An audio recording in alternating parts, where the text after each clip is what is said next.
Kayo ang dahilan kung bakit di ako sumuko sa mga bagay na kung ba't ang luha ko'y tumulo. Ito ang mensahe ko upang aking ipahatid sa mga tropa, kaibigan, kapangkat at kapatid. Pasasalamat kong kay tagal ko nang gustong sabihin. Ang puso ko ang gumawa nitong aking awitin. Para sa inyong lahat, ito ang tanging paraan. Sa mga taong para sa akin ay palaging nandyan. Hambog.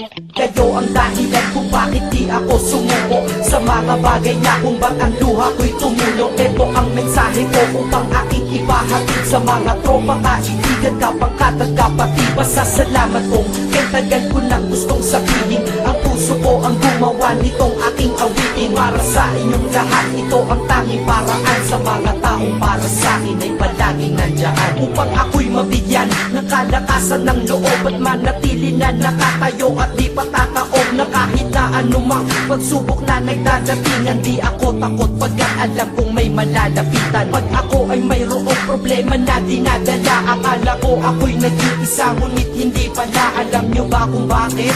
Kasi andyan sila, handa na iabot ang tulong nagmula sa kanila. Walang reklamo at walang hinihingi na kapalit. Kaya di lang kaibigan turing ko kundi sang malapit na kapatid. Sila'y kinikilala kong ikalawa na pamilya. Wag ko daw isiping mag-isa ka pa. Dahil sila'y aking sandalan, di ako pinabayaan. Damahin ko kalungkutan, di nila pinapayagan. Kung wala kayong lahat kaibigan ko, marahil wala na rin ako. Ngunit nandito pa ako dahil kayo ang dahilan kung bakit di ako sumuko sa mga bagay na kung ba't ang luha ko'y tumulo. Ito ang mensahe ko upang aking ipahatid sa mga tropa, kaibigan, kapangkat at kapatid. Pasasalamat kong kay tagal ko nang gustong sabihin. Ang puso ko ang gumawa nitong aking awitin. Para sa inyong lahat, ito ang tanging paraan. Sa mga taong para sa akin ay palaging nandyan. At di kayo nawawala at di ako tinalikuran. Yan ang dahilan kung bakit hindi ko kinalimutan ang aking pinagmulan. Pakikisama nangunguna. Pag nakita ka ng tropa sasabihin, shot ka muna. Pag nabadrip sa pamilya, lalabas ka lang ng bahay. Lakad lang ng konti, andyan sila at merong tagay na inyong pagsasaluhan at inyong pinapaikot. Simpleng tulong yan nilang unti-unting pinapalimot. Ang problema mong pasan-pasan sa mga pangyayari sa tahanan o sa pera o kahit pa sa babae. Kahit sa gulo o away, tila ba mga sundalo, di pwedeng maiwan ang isa manalo o matalo. Ganyan ang kaibigan ko, mas kilala bilang barkada. Kung ako'y mamamatay na bukas, ako'y handa na. At kung may ikalawang mundo o buhay para sa'kin,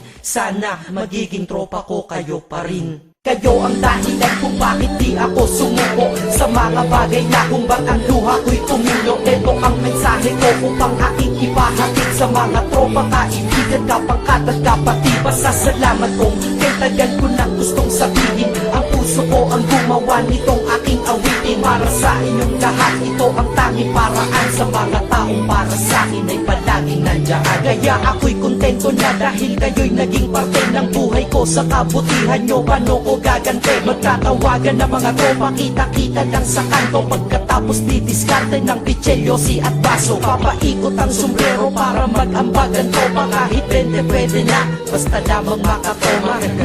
Ganito kami, at least magkakaramay. Kaya wag kang magtaka kung ba't masasaya ang tambay. Dahil tambay ay binubuo ng samahan na tunay. May kaibigang adik, mabait, iba ay merong sungay. Oo, iba-iba ang aming mga katauhan, pero iisa ang grupo pag sa trip at kagaguhan. Pag ika'y nalulungkot, kanino ka ba lumalapit? Pag nais mong bumitaw, kanino ka ba kumakapit? At kanino ka lumapit sa oras ng kagipitan? San pa ba? Diba sa kaibigan? Kayo ang dahilan kung bakit di ako sumuko sa mga bagay na kung ba't ang luha ko'y tumulo. Ito ang mensahe ko upang aking ipahatid sa mga tropa, kaibigan, kapangkat at kapatid. Pasasalamat kong kay tagal ko nang gustong sabihin. Ang puso ko ang gumawa nitong aking awitin. Para sa inyong lahat, ito ang tanging paraan. Sa mga taong para sa akin ay palaging nandyan. Salamat. Acero Records, Sad Productions,